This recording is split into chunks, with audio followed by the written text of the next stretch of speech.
Senhor, mais uma vez estamos aqui diante do Senhor para ouvirmos a sua voz, para sermos, ó Pai, preenchidos, ó Pai, pela tua palavra.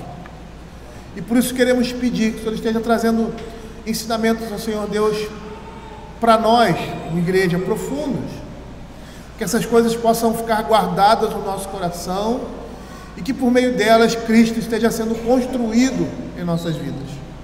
A imagem de Deus esteja sendo, Senhor Deus, levantada em nós, ó Pai, para que, como a tua palavra mesmo fala, esse é o propósito da nossa salvação, sermos a imagem do teu Filho.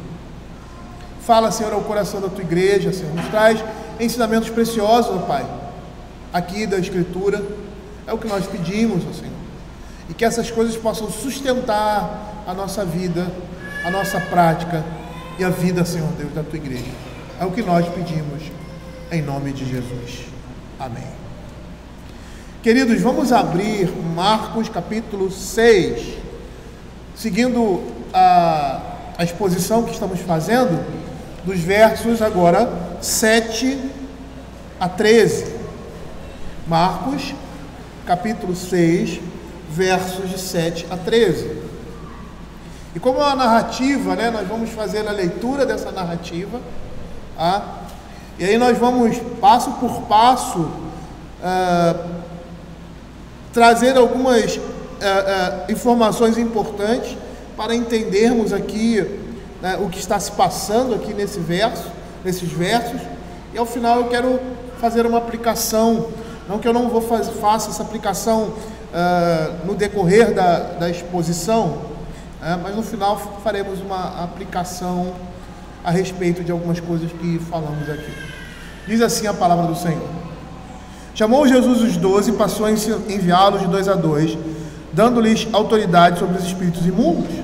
Ordenou-lhes que nada levassem para o caminho, exceto um bordão, nem pão, nem alforje, nem dinheiro, que fossem calçados de sandálias e não usassem 2 túnicas. E recomendou-lhes: quando entrardes em alguma casa, permaneci aí até vos retirardes do lugar. Se em algum lugar vos receberem, se em algum lugar não vos receberem, nem vos ouvirem, ao sair dali, sacudi o pó dos pés em testemunho contra eles. Então, saindo eles, pregavam ao povo que se arrependesse, expeliam muitos demônios e curavam numerosos enfermos, ungindo-os com óleo. O Senhor Jesus, após ser rejeitado em Nazaré, ele começa a sua terceira viagem de pregação na Galileia. Nessa viagem, ele começa a transferir responsabilidades aos seus discípulos.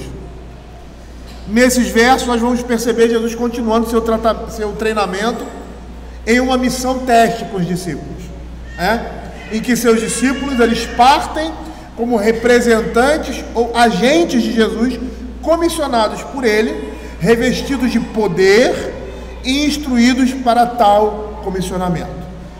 E aí nós temos aqui o texto, né, da narrativa, que começa com o verso 7, quando o Senhor chama esses 12 discípulos e envia eles 2 a 2, dando autoridade sobre os espíritos imundos. Com certeza esses espíritos imundos iriam se levantar, né, contra esses discípulos de Cristo. Mas eu gostaria de chamar a atenção dos irmãos aqui para alguma coisa bastante interessante que nós estamos vendo aqui. O Senhor envia esses 12 homens, e olhando nessa perspectiva inicial, parece uma atitude prematura, e que muitas vezes pode nos surpreender, pois o que nós observamos nesses 12 discípulos é que eles não tinham uma completa compreensão a respeito de Jesus.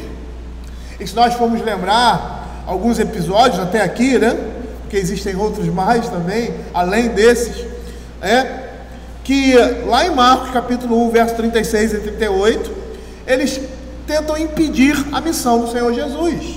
Nós já vimos isso, diz assim a Escritura: procuravam-no diligentemente Simão, e os que com ele estavam, tendo encontrado, lhe disseram: todos te buscam. Jesus, porém, lhes disse: vamos a outros lugares, às povoações vizinhas, a fim de que eu pregue também ali, pois para isso é que eu vim. Então percebam aqui que Pedro e e os demais discípulos, eles estavam bem envolvidos ali na popularidade que o Senhor Jesus ganhara, e sem perceber, por causa dessa fama, eles tentam impedir Jesus de cumprir a sua missão de quê? Pregar o Evangelho em outros lugares. Por isso ele diz: é para isso que eu vim. Vamos às povoações vizinhas. Eles estavam deslumbrados com o reconhecimento e fama de Jesus. Então percebam aqui uma inexperiência da parte deles com relação à missão deles e à missão de Cristo. Mas não só aí. Perceba que lá em Marcos capítulo 4, verso 38, eles ficam enfurecidos com Jesus no episódio da tempestade, e aí eles dizem assim: mestre, não te importa que pereçamos? Eles tomam uma atitude precipitada, julgando o Senhor Jesus, como se dissesse assim: você está aí, não está se importando com a gente? Lá em Marcos capítulo 5, verso 31, também temos uma atitude reprovável dos discípulos com relação a Jesus. Jesus ali naquela multidão, e aí ele diz: alguém me tocou. E aí os discípulos respondem deseducadamente, dizendo assim: a multidão te aperta e você diz: quem me tocou? A percepção dos discípulos a respeito das coisas de Jesus também era equivocada, como nós vemos em Marcos capítulo 8, do verso 14 a 16, quando ele diz assim: ora, aconteceu que eles se esqueceram de levar pães, e no barco não tinham consigo senão um só. Preveniu Jesus dizendo: vede, guardai-vos do fermento dos fariseus e do fermento de Herodes. E eles discorriam entre si: é que não temos pão. Percebam a falta de percepção dos discípulos para as coisas que o Senhor não somente fazia com a sua própria missão, com aquilo que ele falava. Entretanto, ele os envia mesmo assim. E ainda nesse estágio de compreensão deles, eles são enviados para pegarem o Evangelho. E uma coisa nos chama a atenção aqui, Nós devemos perceber nessa situação uma verdade para todos os crentes, de que o cumprimento da palavra de Deus não depende da perfeição nem do mérito dos missionários, mas vai depender do chamado autoritativo de Jesus e o fato de ele equipar os homens para o ministério. É interessante nós vermos na descrição de Júlio Gonçalves, que escreveu História Ilustrada do Cristianismo, no seu primeiro volume, quando fala ali do primeiro século da era cristã, ele relata que o Evangelho se expandiu mais pela boca de soldados romanos e pessoas comuns que se converteram ao Evangelho do que pela boca de missionários e evangelistas que foram enviados por essa tarefa. Eram pessoas simples, escravos, donas de casa, soldados romanos, homens e mulheres que ouviram o Evangelho desses primeiros missionários e começaram a pregar o Evangelho onde estava, ampliando o reino de Deus.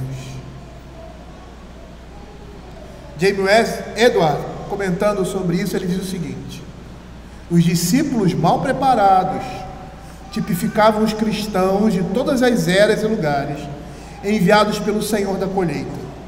Por mais exegese, teologia e aconselhamento que alguém tenha estudado, nunca se está preparado para o ministério. E aí ele coloca entre aspas: um chamado genuíno para o ministério sempre nos chama para aquilo que não estamos adequadamente preparados. Só com a consciência dessa realidade é que os cristãos experimentam a presença e a promessa de Jesus Cristo e aprendem a não depender das habilidades humanas, mas só daquele que os chama, e no poder da proclamação para autenticar a mesma. Com o conhecimento inicial que eles tinham, eles já tinham a capacidade de pregar o Evangelho, porque a pregação deles ia no poder de Deus e não nas suas habilidades. Mas perceba aqui nessa narrativa que o Senhor Jesus envia em dupla. Enviar os discípulos em dupla se ajustava ao costume judaico que continuou na igreja primitiva. Viajar em pares era vantajoso em vários aspectos, né?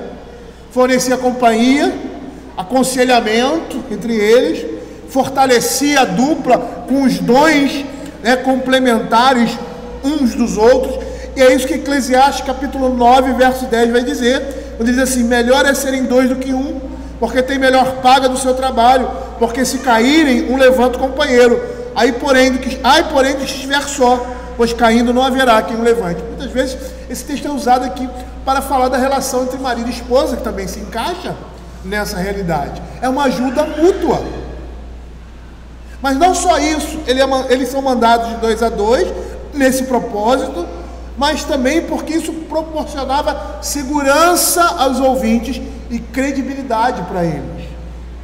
Por quê? Porque naquele tempo, na antiguidade, especial ali, aqui no tempo do Senhor Jesus, não se aceitava um testemunho de qualquer verdade que se não fosse pela boca de 2 ou mais testemunhas. Então isso trazia credibilidade também. E se você for olhar o livro de Atos, você vai perceber que os discípulos de Jesus, os apóstolos e discípulos de Jesus, sempre saíam de 2 em 2. Lá em Atos capítulo 4, Pedro e João.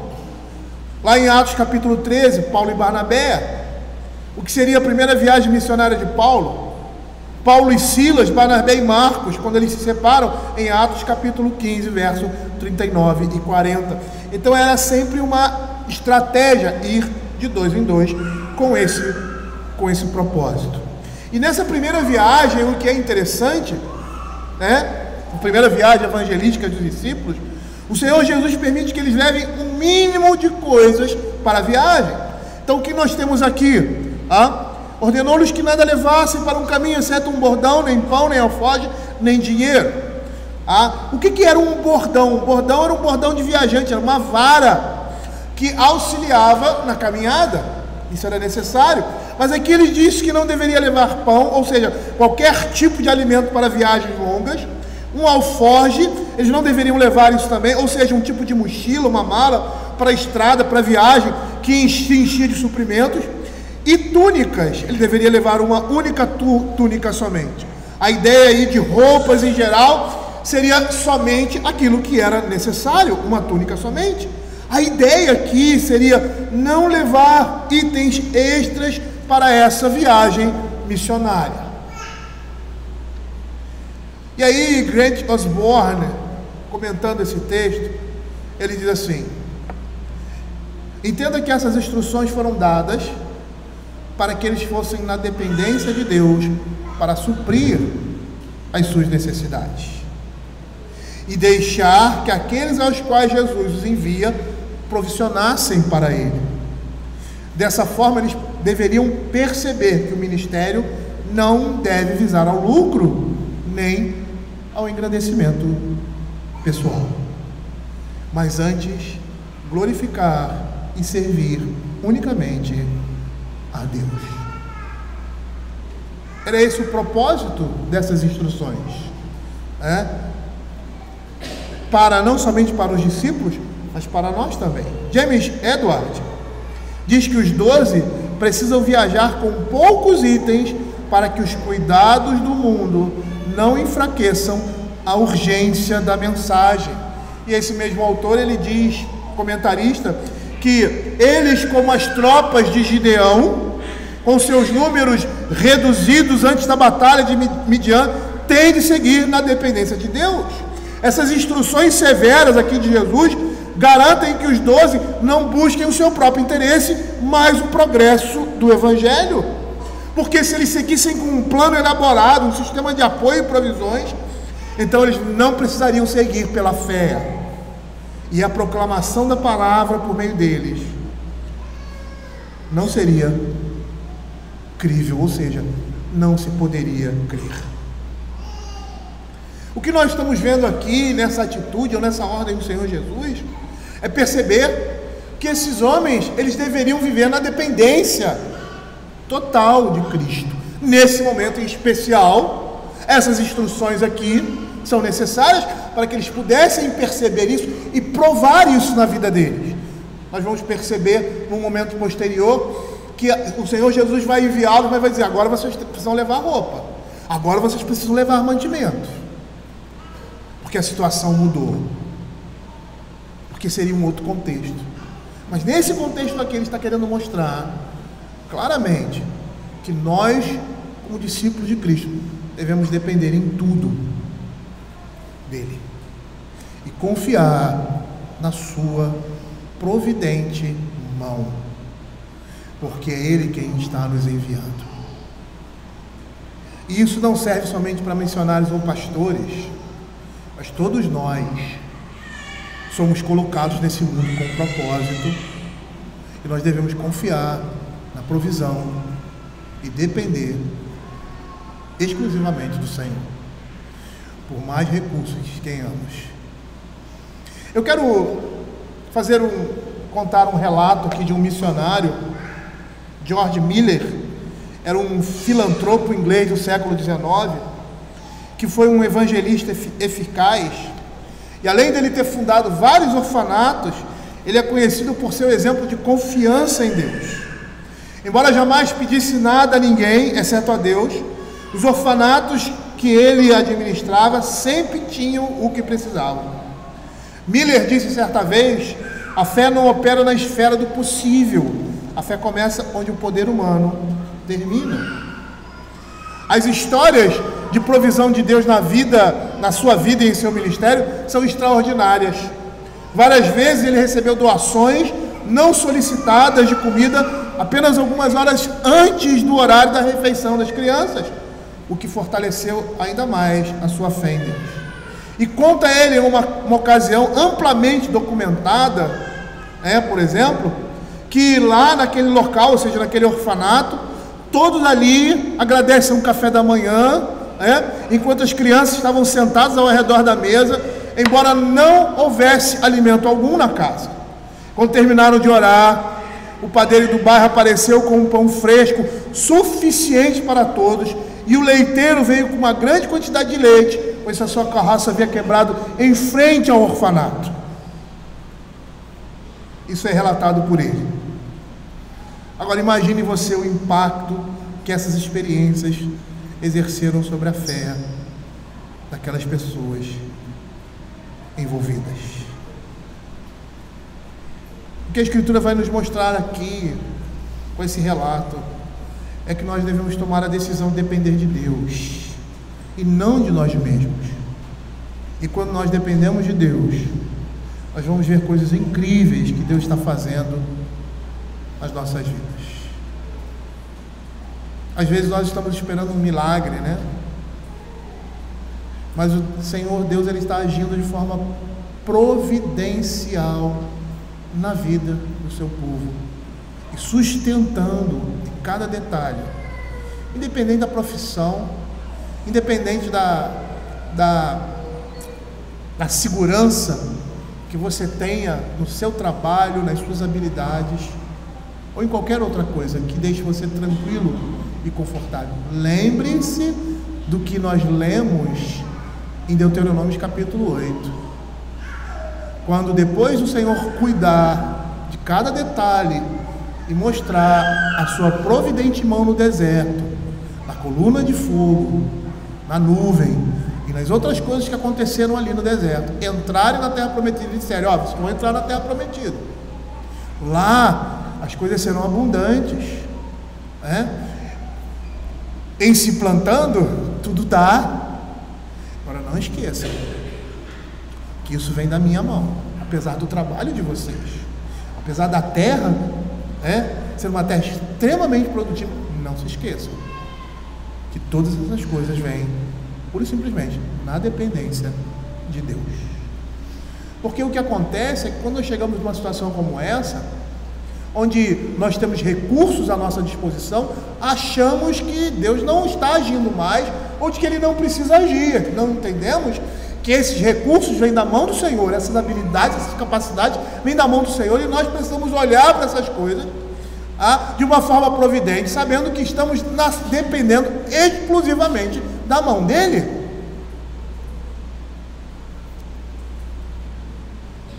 E é isso que esse relato vai nos mostrar, e era dessa forma que aqueles discípulos precisavam aprender a depender de Deus. E aqui fica uma coisa muito interessante, porque às vezes nós vamos passar por determinadas situações em que somos obrigados a perceber que estamos na total dependência de Deus. Por isso que ele diz aqui, o Miller, a fé não opera na esfera do possível, a fé começa onde o poder humano termina. Quando nós estamos vendo que as nossas capacidades, nossos recursos, ou aquilo que nós podemos fazer chega ao seu limite e as coisas acontecem de forma favorável ou conforme a vontade de Deus, nós percebemos exclusivamente que estamos na dependência dele, somos lembrados disso. E é isso que Deus quer que a gente saiba, que estamos vivendo completamente em sua total dependência. Mas essa passagem também, ela nos remete a uma outra situação, uma situação em que nós vemos lá em Êxodo capítulo 12, verso 11, que esse vestuário aqui vai nos lembrar a pressa e a expectativa do povo de Deus ali em Êxodo capítulo 12.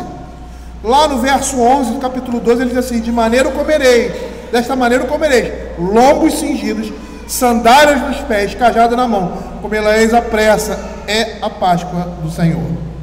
Esse mesmo autor, ou seja, James Edward, comentando esse texto, ele diz assim, ele sugere que a missão dos 12 anuncia algo tão fundamental e revelador quanto o êxodo do Egito, e que os discípulos, a exemplo dos israelitas, deveriam estar livres de obstáculos, a fim de servirem seu Deus em uma nova iniciativa. Mas percebam aqui, nessas instruções, no verso 10, quando ele diz assim: quando entrardes em alguma casa, permanecei aí até vos retirardes. Se em algum lugar não vos receberem nem nos ouvirem, ao sair dali, sacudi o pó dos vossos pés, em testemunho contra eles. Ou seja, os 12 deveriam ser hóspedes gratos ao ficar onde são recebidos. Confiar no Senhor incluía também confiar naqueles que Ele designou para suprir as suas necessidades. E o objetivo da missão dos 12 não era encontrar um lugar mais agradável para se hospedar, mas sim levar pessoas a Cristo. Eles deveriam depender da hospitalidade de cada povoado que visitarem e contentar-se com as condições de vida ali, quaisquer que fossem essas condições. Deixar uma casa para se hospedar em outra seria um insulto aos anfitriões e traria o que? Má fama ao Evangelho. Então, eles não deveriam se tornar críticos a ponto de, quando não se agradasse pequenos detalhes em um determinado lugar de uma casa, saíssem imediatamente para que pudessem entrar em outra por ser mais agradável. Porque espalhar o Evangelho deveria ter absoluta prioridade sobre os gostos e desgostos dos discípulos.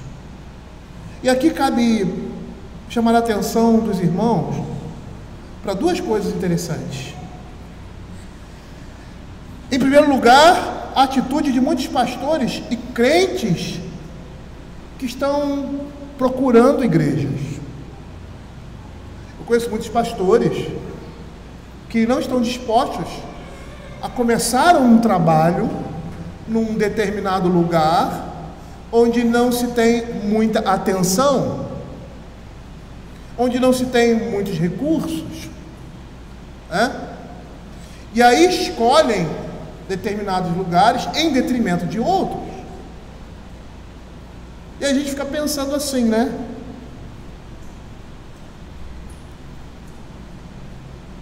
É meio complicado isso. Então, na minha vida ministerial, eu já vi pessoas começando num pequeno lugar, numa pequena congregação, e não era questão nem de sustento, porque o presbitério mantinha. O mesmo que o pastor ia receber numa outra igreja, ele recebia ali naquele lugar. Mas porque era um lugar assim, simples demais, as pessoas simples, um trabalho que estava iniciando, por vezes eles não evitavam esse tipo de coisa. Por outro lado, determinados crentes, né? Muitos crentes estão procurando igrejas assim também. Sem um lugar simples, poucas pessoas, onde a palavra está sendo pregada com fidelidade. Às vezes as pessoas não se sentem bem, querem ir para igrejas grandes,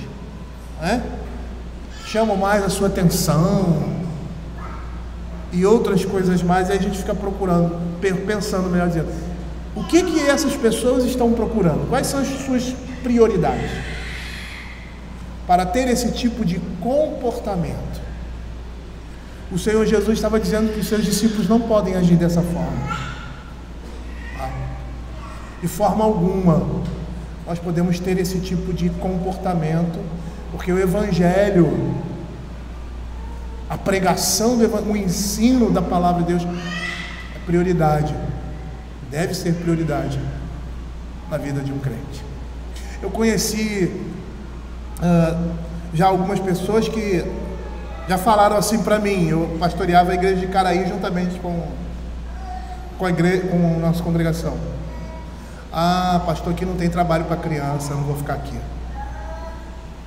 Aí eu tive que dizer para ele: você não tem que procurar a igreja que tem trabalho para criança, não. Você tem que procurar a igreja onde a palavra de Deus é pregada. As crianças sentam do lado dos seus pais no culto e aprendem dos seus pais.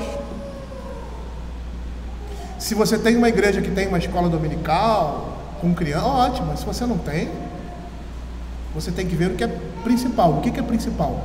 A pregação e o ensino que aquela igreja traz. Complicado isso. Eu já ouvi também pessoas dizendo: eu vou procurar uma igreja que tem um louvor forte. O que essas pessoas estão procurando? Qual é a prioridade? A prioridade aqui dos discípulos era a pregação do Evangelho. Por isso ele diz: quando entrares em alguma casa, permanecei ali, até vos retirares do lugar. Se em algum lugar não vos receberem e nos ouvirem, aí saireis dali, sacudindo o pó dos vossos pés. Eles deveriam ficar aonde chegassem, onde deveriam ficar escolhendo, porque o motivo ali não era conforto ou qualquer outra coisa. O motivo ali era a proclamação da palavra de Deus. Outro aspecto interessante aqui que a gente percebe é vermos a responsabilidade que repousa sobre os que ouvem o Evangelho para prover o sustento daqueles que o ensinam. E aqui eu estou falando que se refere à permanência dos discípulos em uma casa, visto que eles não estavam levando o que? Mantimento, eles não estavam levando suprimento, eles iam ser supridos por essas pessoas que, na sua simplicidade, na sua humildade, iriam recebê-los em suas casas. Isso era um comportamento comum, muito comum da época, e iriam manter esses homens que viviam dessa forma, dentro das suas possibilidades. E é interessante que o apóstolo Paulo, ele gasta um tempo considerável de uma das suas epístolas para falar dessa atitude da igreja, que a igreja é responsável por manter e sustentar aqueles que trazem o ensino da palavra para eles. Veja o que ele diz lá em 1 Coríntios capítulo 9, de 7 a 11, ele diz assim, e esse texto aqui é muito mal interpretado. Diz assim: quem jamais vai à guerra à sua própria custa? Quem planta uma vinha e não come do seu fruto? Ou quem apacenta um rebanho e não se alimenta do leite do rebanho? Porventura falou isto como um homem, ou não o diz também a lei? Porque na lei de Moisés está escrito: não atarás a boca ao boi quando pisa o grão. Acaso é com bois que Deus se preocupa? Ou é seguramente por nós que ele o diz?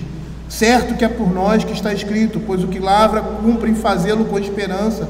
O que pisa o trigo, faça na esperança de receber a parte que lhe é devida.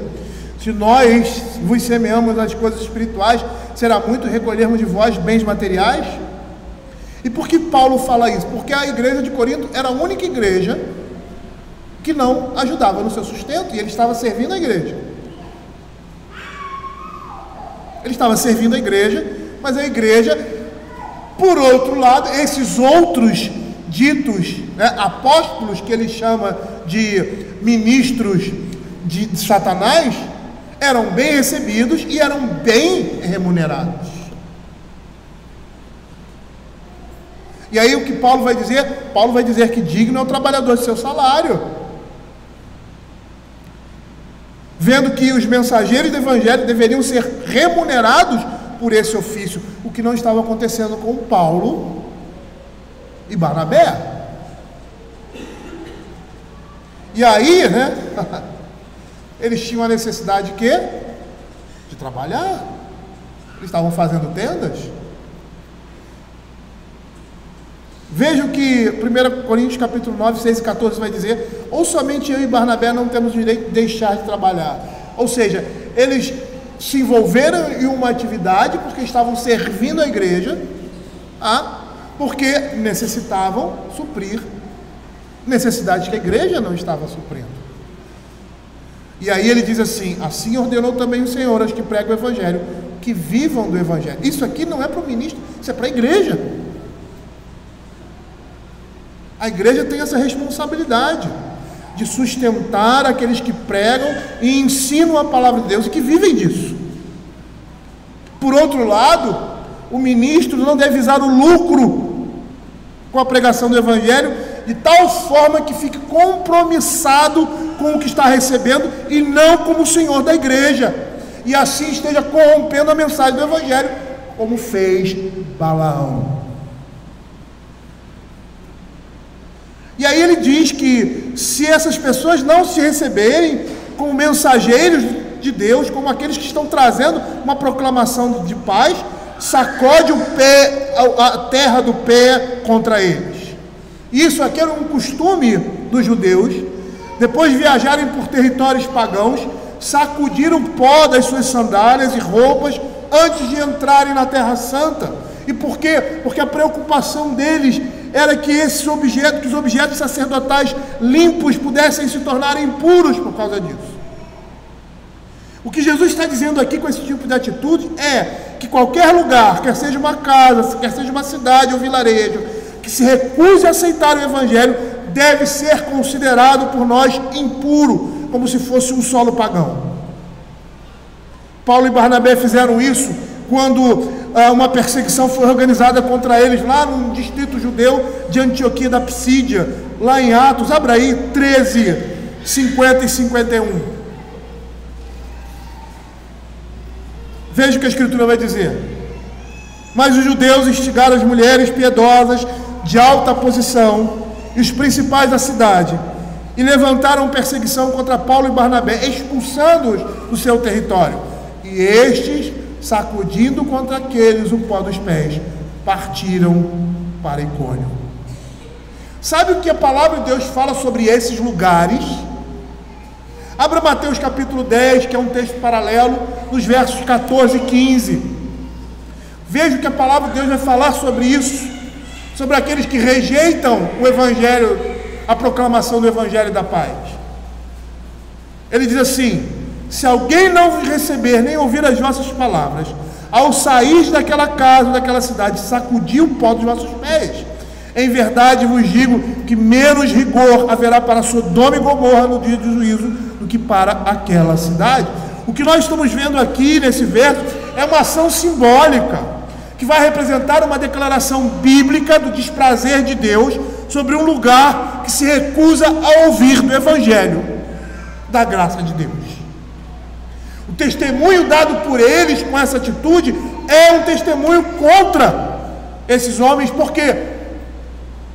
Porque eles não se arrependeram, e é um testemunho para que eles se arrependam. E essa aqui seria uma declaração da desaprovação divina. Por quê? Porque esses homens estão espalhando boas novas do evangelho, eles são embaixadores de Cristo.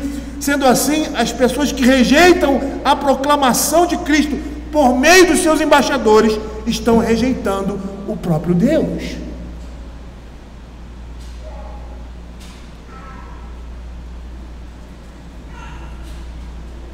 E sabe o que eu me lembro aqui?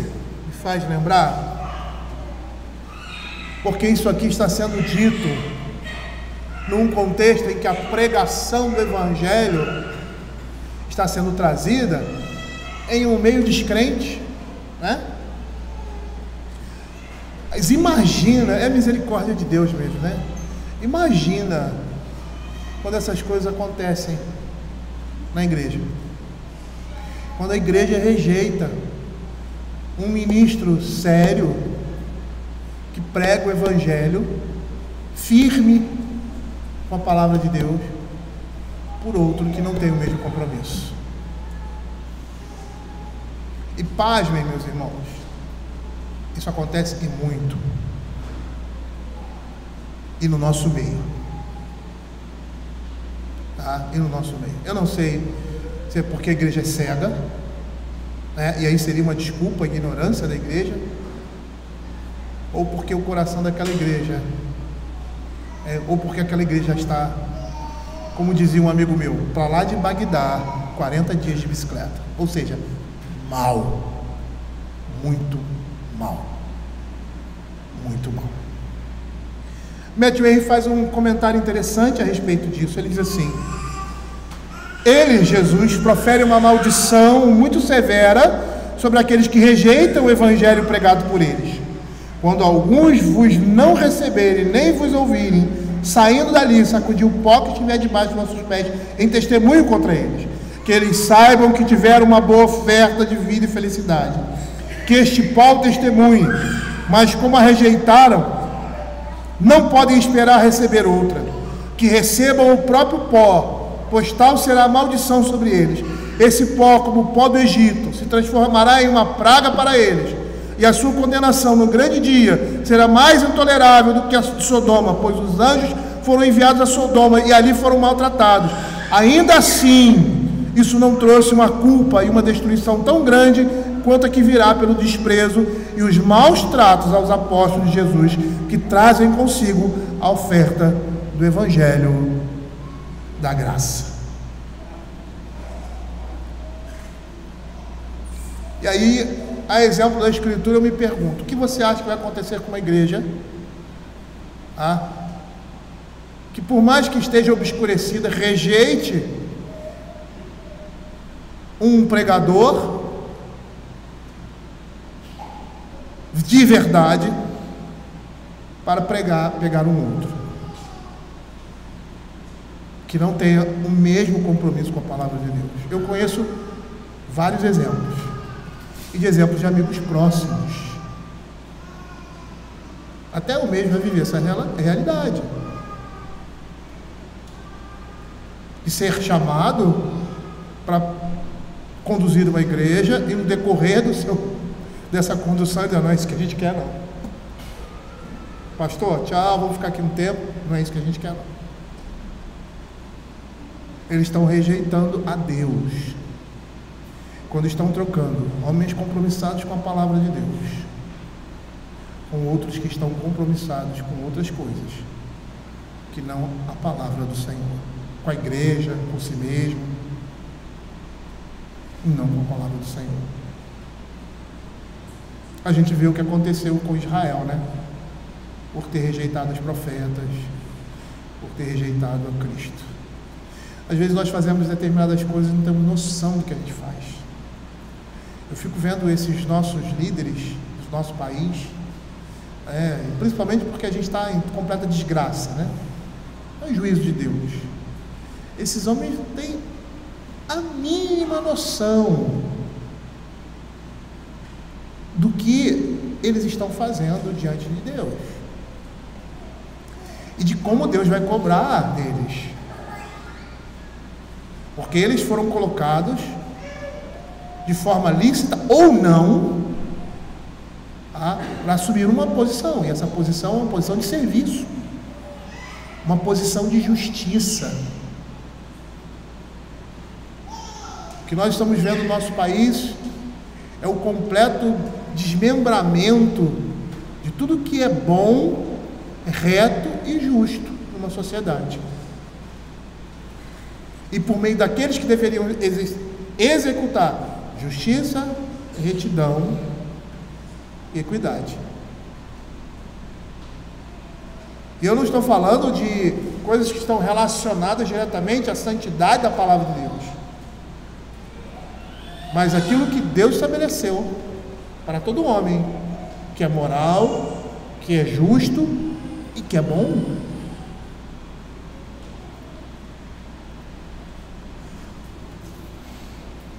Complicado, viu? Bem complicado, porque as pessoas acham que não existe um Deus, elas vivem como não existisse Deus.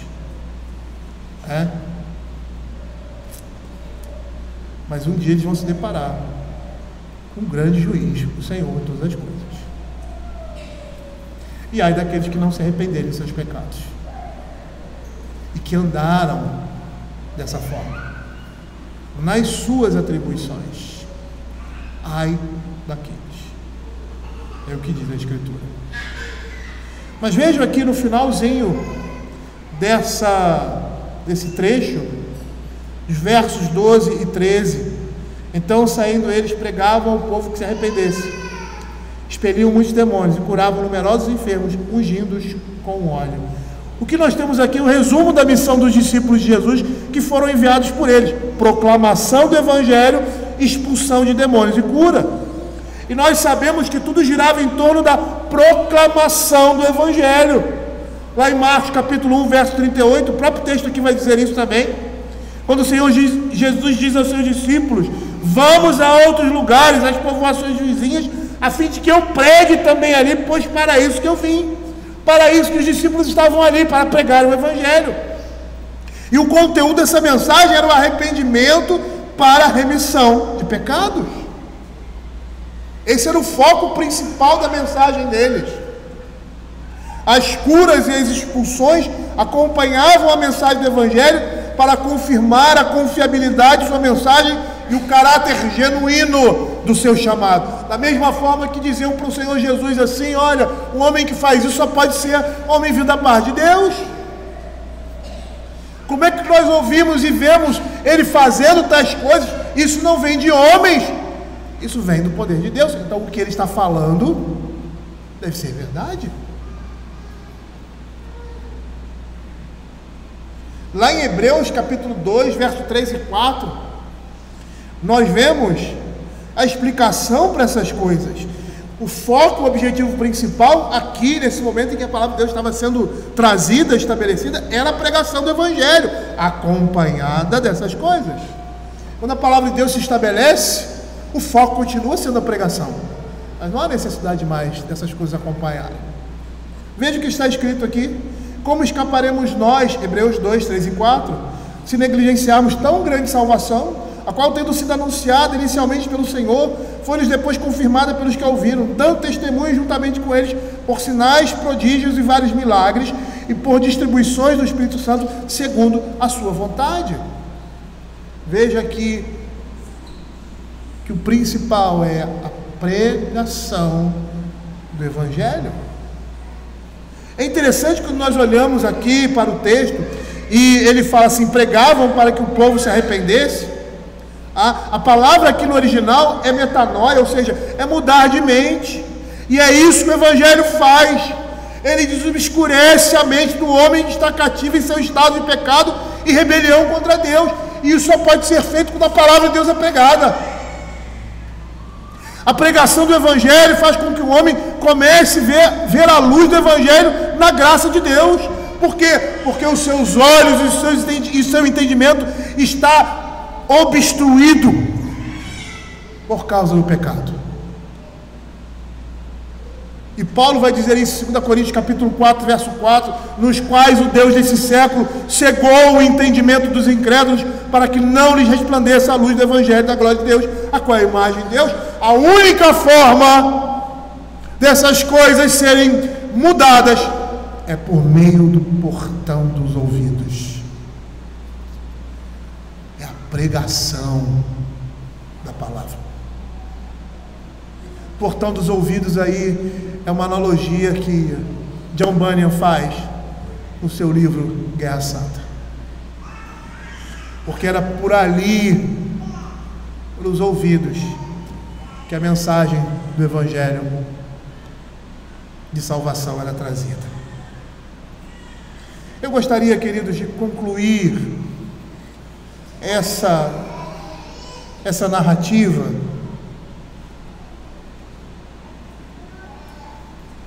chamando a atenção dos irmãos em primeiro lugar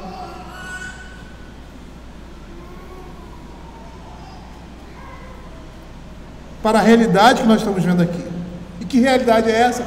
Que os discípulos de Cristo são chamados a fazer aquilo que ele fazia. Perceba aqui que lhes são dadas autoridade e eles pregam a palavra, expelem demônios e curam enfermos. Tudo aquilo que Jesus estava fazendo, aqueles homens estavam fazendo também, porque foi lhes dada autoridade pelo Senhor da igreja, pelo Senhor deles. E sabe que, olhando isso aqui, o que isso fala para nós? Fala para nós o seguinte, que como discípulos de Cristo, também somos chamados a pregar e viver o Evangelho de forma gloriosa, da mesma forma que o nosso Senhor Jesus Cristo viveu. E aí, imitar a vida e o ministério do Senhor Jesus. Em que as pessoas fazer milagre? Não, na sua atitude de confiança em Deus, de ousadia em pregar a palavra de Deus, na fé que ele demonstrava. Nós somos chamados a imitar Cristo nessas coisas. Não é isso que Paulo fala?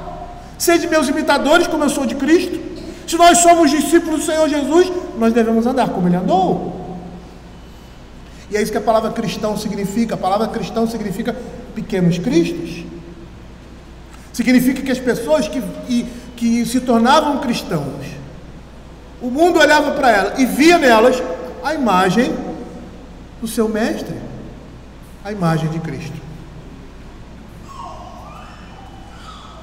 Isso significa, queridos, que nós, como discípulos de Cristo, estamos unidos com Ele. Nós fazemos parte de um mesmo corpo,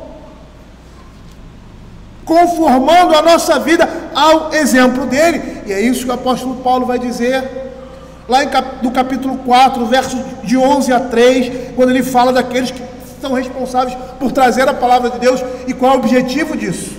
Ele diz assim: ele mesmo concedeu, Efésios 4, 11 a 13, ele mesmo concedeu uns para apóstolos, outros para profetas, outros para evangelistas, outros para pastores e mestres, com vistas ao aperfeiçoamento dos santos, para o desempenho do seu serviço, para a edificação do corpo de Cristo, até que cheguemos à unidade da fé e do pleno conhecimento do Filho de Deus, a perfeita varonilidade, à medida da estatura da plenitude de Cristo.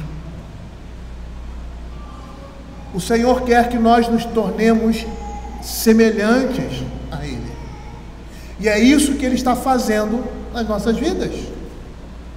Foi por isso que Ele se encarnou. É como se Ele estivesse fazendo o processo inverso. Eu vou me encarnar para que vocês, quando forem ressuscitados em Cristo Jesus, se tornem como eu. Esse é o propósito. Vai chegar um dia que nós seremos iguais a Cristo. Iremos ressuscitar como Ele ressuscitou, e iremos viver com um corpo glorificado, e iremos ser como Ele é, como diz a Escritura, santo. Nós fomos convocados, e aqui isso é muito claro, para pregar, para uma tarefa de pregar e viver o Evangelho. Perceba que aqui a ênfase não é sobre quantos atenderam ao desafio e se tornaram discípulos de Cristo. A gente tem até isso em outros textos, mas aqui é sobre a fidelidade dos discípulos ao ser chamado. Como discípulos de Cristo, nós fomos chamados para viver e pregar o Evangelho com as nossas vidas no poder de Deus. Da mesma forma que Ele deu autoridade a esses 12 discípulos, Ele também nos dá essa autoridade para vivermos a vida cristã de forma plena. O outro aspecto, que é a continuidade desse, é que essa obra missionária, como eu falei, que nós somos chamados a realizar, nós realizamos por meio desse discipulado com Cristo, que é feito na sua autoridade. E o que isso significa? Significa que muitos crentes acham que tem pouco a oferecer ao Senhor e ao serviço dele. E de certa forma isso é uma verdade. Por melhor que sejamos, nenhum de nós tem muito que oferecer para Cristo. Mas é assim que tem que ser. Nós precisamos reconhecer isso, pois na nossa fraqueza o poder de Deus se torna evidente. É isso que Paulo fala.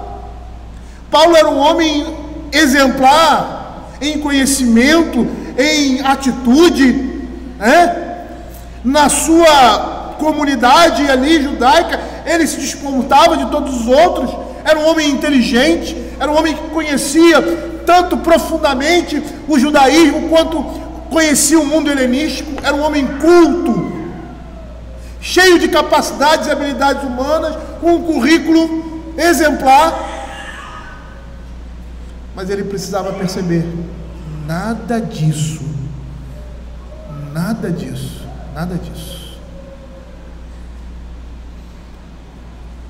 o fazia ser quem realmente ele deveria ser.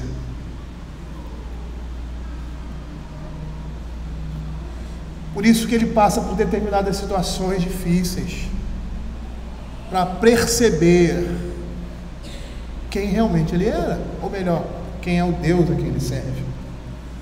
Por isso ele diz: por causa das grandezas das revelações que eu tive. Era um homem que na vida secular, antes do cristianismo, era um homem de ponta. Provavelmente seria uma autoridade judaica, com certeza, pelo currículo que ele tinha. Agora no Evangelho, ele se torna um pária da sua sociedade, mas é um homem que tem revelações, que Deus se manifesta profundamente. E mais isso, para a nossa humanidade, é um motivo de orgulho também. Orgulho pecaminoso. Mas o que ele diz? Ele diz que ele passa por uma situação para perceber que ele não é nada, e que tudo aquilo que ele tem é refúgio, é lixo para ganhar a Cristo. E aí ele vai reconhecer que é na sua fraqueza que ele vê o poder de Deus.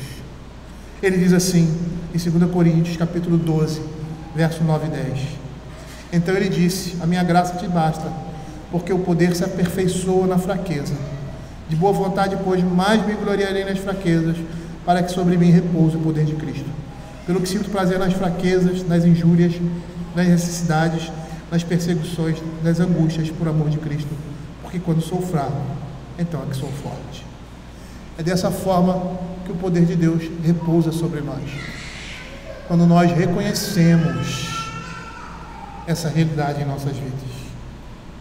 Isso não quer dizer que nós somos destituídos de força ou talentos, mas que Deus nos concede dons e nos capacita em fazer a sua obra e viver o Evangelho, porque se não fosse assim, nada seria possível a nós. Nós estamos saindo para realizar uma obra com a autoridade daquele que é o Senhor sobre todas as coisas, na presença do seu Espírito. Deus está presente com o seu poder, constantemente operando debaixo da sua autoridade nas nossas vidas, e com essa autoridade nós conseguimos fazer aquilo que Deus nos outorgou, ou seja, não somente viver o Evangelho, como também pregar esse Evangelho. E lá em Mateus capítulo 28, abra aí, nós estamos terminando essa exposição. Lá em Mateus capítulo 28, versos 18 a 20. Preste bem atenção no texto. Depois do Senhor Jesus vencer a morte e o poder do pecado no domínio de Satanás sobre aqueles que são deles, ele, antes de subir ao céu, ele disse assim para os seus discípulos: toda a autoridade me foi dada no céu e na terra. E quando ele fala isso, ele diz que ele conquistou isso como um homem. Ele está falando da sua condição de Deus encarnado. Ele assumiu o nosso lugar, porque ele era o Senhor, Deus Filho. O mundo é dele, foi ele que criou, juntamente um Deus Pai, Deus Espírito Santo. Por que falar isso? Porque ele venceu a morte e o pecado em nosso favor.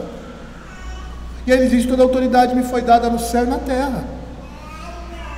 Portanto, ide fazer discípulos de todas as nações, batizando-os em nome do Pai, do Filho e do Espírito Santo, ensinando-os a guardar todas as coisas que vos tenho ordenado. Eis que estou convosco todos os dias, até a consumação do século. Perceba que ele deu autoridade para os discípulos expulsarem demônios, vencerem o poder de Satanás. Porque se eles não fossem autorizados, ou seja, se a autoridade de Deus não estivesse sobre eles, eles não poderiam fazer isso. E a Escritura dando-lhes autoridade sobre espíritos imundos. Nós temos essa autoridade que a Escritura está falando, porque pelo poder de Cristo nós somos capazes de entrar na casa do valente hoje e lhe resgatar, e lhe despojar dos seus bens. E como nós fazemos isso? Com a pregação da palavra. Por isso ele diz: toda autoridade me foi dada. Você tem a autoridade de Deus para pregar o Evangelho, e segundo a vontade dele, esse Evangelho vai fazer diferença na vida daquelas pessoas que ouvem isso. Sabe como é que começou essa igreja? Essa igreja começou há muito tempo atrás, num salão de cabeleireiro. Uma senhora chamada Dona Lourdes, ela era cabeleireira, sei lá o que, trabalhava no salão. Tinha uma outra senhora chamada Rita. É Rita? A mãe da Débora Anjos?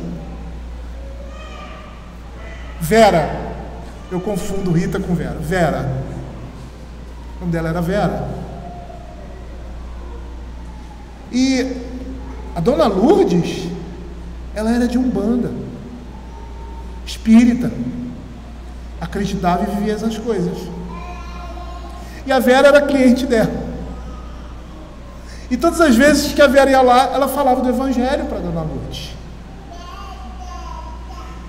E ela pregava para a Dona Lourdes. E a Dona Lourdes se converteu. Essa igreja começou na casa dela. A Vera, por meio da palavra de Deus, entrou na casa do valente e saqueou o seu bem. Dona Lourdes é uma mulher temente a Deus. Quem conhece Dona Lourdes, ela está bem velhinha, não tão velha assim, né? Mas é uma pessoa já de idade, e era uma pessoa que amava o Senhor e amava a igreja também. Ela tinha um amor, tem até hoje um amor pela igreja presbiteriana de Caraí, e tem um amor pela nossa igreja também. Quem é Vera? Vera hoje é uma mulher que está com o Senhor. Ela faleceu alguns anos atrás de um câncer, e hoje ela está com o Senhor. A Dona Lourdes e essa igreja começaram ali, naquele salão, sem a gente saber. E por quê? Porque o Senhor deu autoridade aos seus discípulos para pregarem o Evangelho, ensinando, batizando, fazendo com que eles guardem todas as coisas até a consumação do século. E assim, queridos, o reino de Deus avança pelo poder de Deus. Vamos orar, vamos baixar as nossas cabeças e orar nesse momento. Senhor, nós queremos te agradecer pela tua palavra, te agradecer, ó Pai, porque o Senhor usa, Senhor Deus, pessoas como nós, pessoas fracas, debilitadas, ó Senhor Deus, mas que o Senhor nos fortalece pelo poder do teu Espírito Santo, através do Evangelho da graça de Deus. Senhor, supre as nossas necessidades, as nossas debilidades, as nossas fraquezas, ó Senhor.